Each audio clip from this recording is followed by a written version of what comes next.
Happy holidays. Once again, we continue our look at the Home Alone franchise. So, this is Home Alone 4, and I normally open with a bit of dialogue from the movie, but I can't really remember any standout dialogue from this one.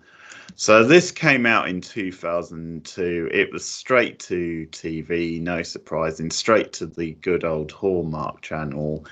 And the Hallmark, this feels like the Hallmark doing their Home Alone Mm-hmm. reboot slash soft sequel, whatever you want to call it. But they bring back the McAllister names. Then the dad of the family has got a new girlfriend who he's engaged to, and she's one of these. She's like, well, she's rich, but she's very shallow, and the implication is that she's taking the dad for a ride. She doesn't really love him, Mm. and they're obviously going through a separation, him and the mother, who they also call Kate. They basically name everyone the same name as like the Mm. original McAllister family.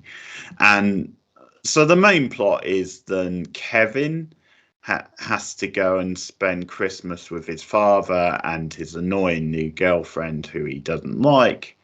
And that's where the Home Alone plot like kind of kicks in because they're trying to rob this rich like fancy apartment, that being the crux of the film. So you've got French Stewart's one of the most familiar faces in this because he's of course in Third Rock from the Sun. Mm. So he plays like, well, Marvin, He's supposed to be Marv. and Yeah. but he styled on Harry, which is I'm assuming that's Yes. their idea of a joke. He's got a wife and they get on each other's nerves, so that's the whole thing. But they're trying to rub this rich kind of place. So in a way, you sort of got two plots because you've got like the plot to do with this, like Kevin's dad getting married to this new girl who is basically a villain in the movie. It's like obnoxious, rich prima donna type character, and then you've got essentially the plot where, as these things go, eventually he's going to get together with Kate, Kevin's mother. But then you've got a Home Alone plot as well with the crooks. So, Mm. Rachel, what do you think of this one? This one was even worse than number three. This one Okay. was so bad. I mean, first of all, the fact that they decided to make this another sequel to the original two, but they didn't bring back any of the cast, which I get because by this point in time, Macaulay Culkin's got to be like in his mid-teens, so he obviously can't come back and play a kid. Um, but yeah, recasting the whole family, you would think that they would maybe try to get actors that looked a little bit more like the originals, but none of them looked like their original counterparts. They lost two of the kids. The McAllisters have five kids in the original two movies. Here they only have three. All three kids look younger than they do in the original movie, despite the fact that this is supposed to be a sequel. Kevin looks like he's younger than Macaulay Culkin looks in the first film. And oh my God, True. we spoke about with the last film that we didn't mind the kid in that one. I wanted to smack this kid in the face so many times. I don't know what it was about him, but oh, I just wanted to smush his face. He was the most annoying kid.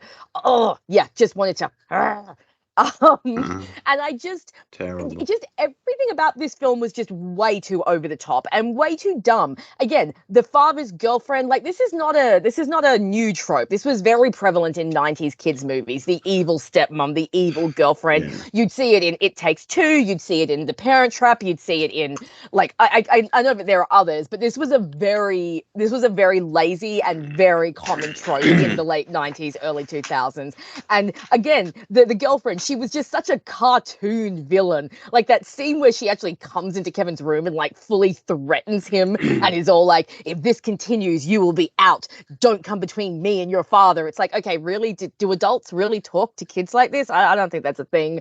The house was freaking ridiculous. Again, I know this was kind of a thing in the late 90s to like show all this technology and where we thought technology would go. But the fact that you could walk up to the house and be like, door open, door close, music on, and then there was like all those gadgets and all of this and that. There was the butler character who, I'm sorry, was way too obviously the bad, like the fake bad guy. Like I think even kids would see that coming. And again, just a really dumb generic script. This movie, when I got to the second half, I ended up just kind of watching it on fast forward. I was like watching it on my phone and I was just kind of skipping, ahead by 30 seconds, just like, okay, this is happening, this is happening. Yeah, I think the biggest mistake of this film was making it a sequel slash reboot, because this family was not the family that we knew from the first two. And I know that sequels, especially in the 90s, and kids' fit sequels would often recast, like even Macaulay Culkin films, they did Richie Rich, in 94, and then 2 years later they did another Richie Rich with a completely different kid playing the title character. So it's not a new thing, but yeah, no one in this movie worked for me. None of the actors were good. I mean, the two playing the bad guys, because I don't mind Missy Pyle. I actually think she can be quite funny if you give her the right Yeah, I role. don't mind her. And the guy who played Marv, obviously, yeah, from Third Rock, but I also recognize him from Charmed. He's in an episode of Charmed. And he was okay too. But I think the issue was we were supposed to believe that this was Marv from the first two movies, and that obviously wasn't working. And I think a lot of the gags that they gave them and a lot of the arguments were quite lazy and quite generic and just like, not very funny. Like, oh, haha, there's a couple that hate each other and they're going to fight all the time. It just, I don't know, it just didn't work for me. So yeah, no, this was the worst that at least as far as I'm concerned, this has been the worst one so far.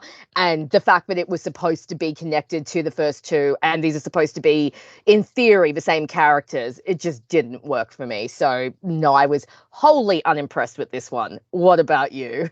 Yeah, this one is even worse than 3. This is purely Hallmark sort of trash. And yeah, let's start again with Kevin, because terrible. Like, he's so annoying from the start. Like, I think we said with 3 then the actor was better than the character. Yes. This doesn't apply this time. I think this actor is terrible. Like, he's so wooden, and they just make him increasingly annoying.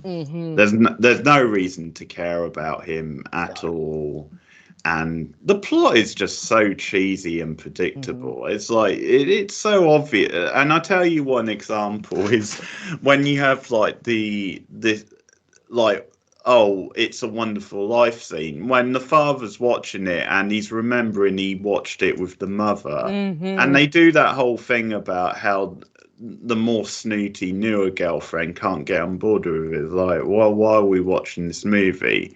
And it just made it so obvious they were going to do a scene where he starts remembering watching it with the mother and the family tradition. And it was so obvious it's going to make him long for being with Kate again, because his new girlfriend isn't up. I mean, that's one of the most cliche things ever. Yeah. And there's a twist with like the mother-in-law sort of character, like and she's quite good. She's like one of the better. She was one of the only, But like, the only surprise I had was I expected the wife to be an actual villain, apart from it did definitely seem to be heading that way. Yeah, then maybe she would be behind it or something, but no. Yeah. But yeah, that stuff I just hated. It's just your basic generic like Hallmark family type plot, and all the characters were just like paper thin and really annoying. And yeah, you could see it coming a mile off, and you could literally lay out the movie like what exactly was going to happen, scene to scene. She's already rich, and yet we're meant to assume she's taking him for a ride. But if she doesn't care about him, then what is she into him for? Exactly. Anyway? Because for a while I was thinking, well, he's the rich one and that's why she's marrying it. But it wasn't. She was the rich one with like, because they were at her house, like the house. So so she didn't even have the typical 90s gold digger excuse. No, I guess by the end you're just meant to assume that she did, like she was into him sort of thing. But then she was still a bit of a shadow, like kind of. And the whole scene at the end was, so cheesy. So cheesy. So badly written. And none of the actors had any chemistry. So, like, when the mum and the dad were reuniting, it was just like, like you just didn't care, and you didn't care about the family, and you didn't care about the kids and everything. It's just, yeah, no. Again, like we talked about this in our last review, but the original family, even though they're freaking annoying, they still have chemistry. You can still see them coming back together at the end. You know, you can feel the more genuine moments. But this just had nothing, and just everyone was so generic and so bland and just so blah.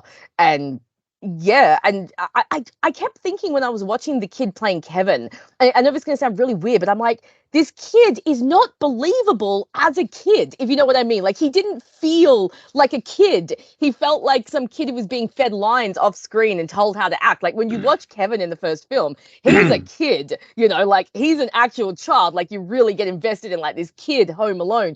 This kid just, yeah, I just didn't feel it. He just was not natural. He had no charisma, and nothing about his performance was organic or believable.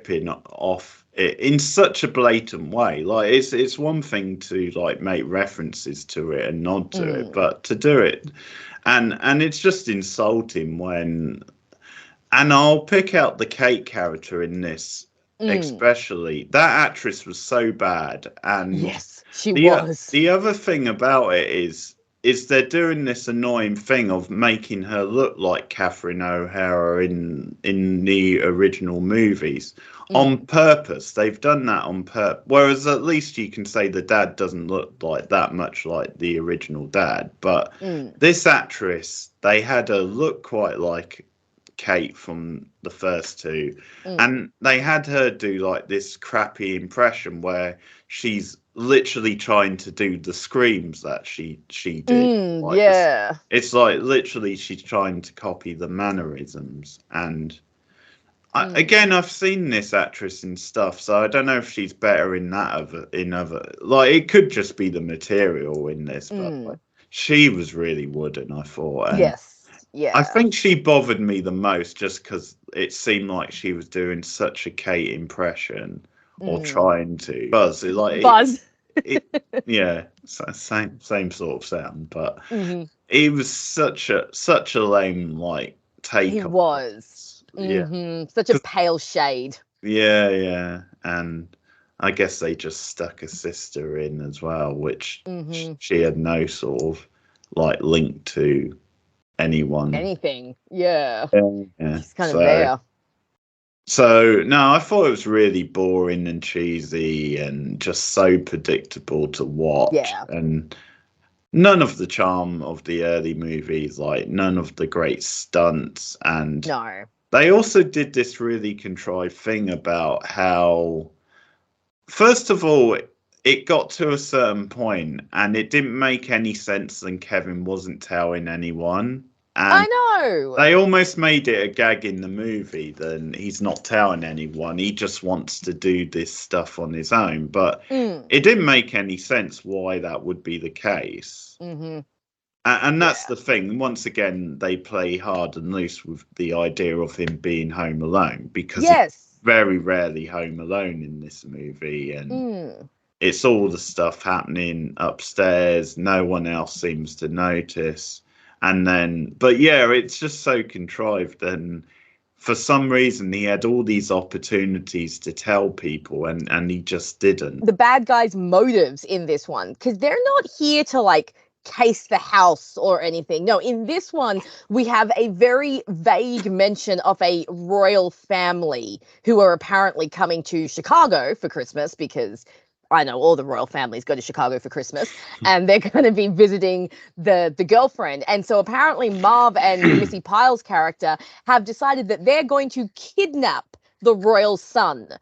Because it's just that easy. Because apparently when the royal family travels, they don't bring bodyguards or the Secret Service or anything like that. They just come to this random house in Chicago. And yeah, that was just, again, we said this in the last one, just because it's a kid's film doesn't mean it has to be stupid. And that was stupid. That was just a really dumb storyline that had nothing to do with anything. It really just seemed to be there to show, one, that the girlfriend is like really like high class, like, oh, she's meeting the royals. Again, they're very, very vague. They just say the royals. It could literally be the royals of anything.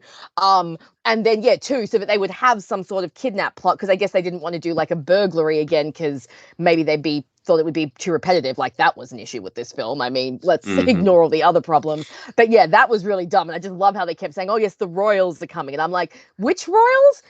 This is very vague and makes no sense. So yeah, I hated that angle as well. I thought that was really dumb. And just added to the stupidity of this film overall. Got that really cheesy dubstep version of Jingle Bells? That's it. That was they're so ridiculous. cheap they couldn't even pay for the proper version.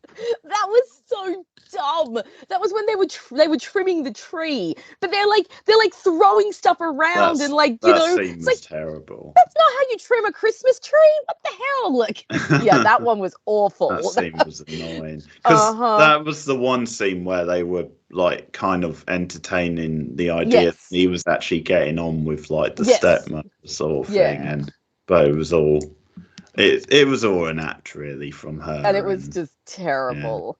And was it just me, or did this movie look a bit cheap? Like, because it was a made-for-TV movie, it obviously didn't have the budget of the other two, but I felt that, like, both the sets, like the main house and the McAllister house, just looked really cheap.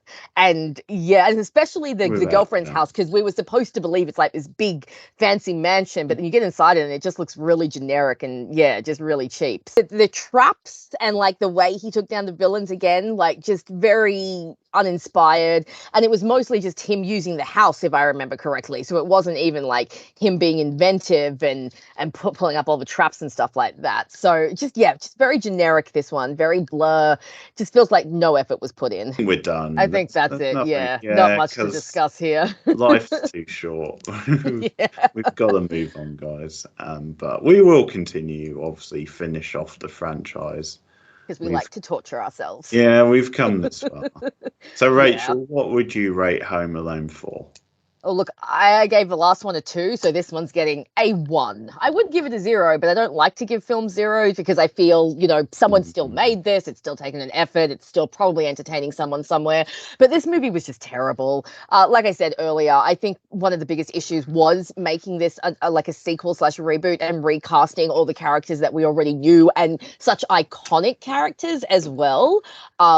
You know, like if this had been maybe of a lesser film franchise with like smaller characters, fine. But I mean, Kevin McAllister is a very iconic character. Buzz is, his mother is, you know, these are all characters we know and love. And trying to give us these substitutes was just terrible. Like I said, Kevin himself was just a little snot. Like I obviously do not condone violence against kids, but I really wanted to smack this kid in the face. And just, everyone else was just generic, blah, just very uninspired and very boring. And again, it was only an hour and a half, but it was a really, really long hour and a half. So again, definitely pacing problem. So 1 out of 10 for me. I gave 3 a 3 and you gave it a 2. So it tracks because I'm going to give this one a 2. Nice. Yeah, this one is even worse. Like, it'll be interesting, maybe people who watch a lot of Hallmark movies, like it'll be interesting what they think of this compared with others, but we're obviously giving it such a kick in because it's a Home Alone movie and it's that franchise. But yeah, it's legitimately bad. All back to the Herbert Hoover gag from Home Alone 2 at the and I do like that because that is a very deep cut, so I will give them credit for that. That's not just your typical lame going for the obvious thing. Clock is right 2 times a day. That's the term I was trying to think. Okay, so that's Home Alone 4. We really don't recommend it. We're suffering through these movies, so you don't have to. And we'll be back soon with the 2012 movie, which is I think it's called Holiday Heist. That's something like that. Home Alone Holiday Heist, with a few faces, I've got to say, and quite a well-known director. So okay, so we'll see how it goes. Peter Hewitt. We'll talk more about that, but that's coming up. Let us know your thoughts in the comments. Like and subscribe as always. Rachel, if you want to plug your channel. Guys, you can follow me, Rachel McDonald, video essays on movies and TV shows. My Tumblr and Twitter are also linked through my YouTube. I'm much more active on Tumblr, but Keith usually puts a link in the description, so come and follow me everywhere. Okay, thanks, guys. Happy holidays. We'll see you again soon. New on DVD and video, Home Alone, taking back the house. Here they come. Hello, Marv. Kevin's back Kevin? in the biggest adventure of the year. Awesome. The house is bigger. The gadgets are slicker. Door open. Kevin's in charge, and the bad guys haven't learned a thing. Hi, Mommy. It's like he's stalking me. Home Alone, taking back the house, today on DVD and video.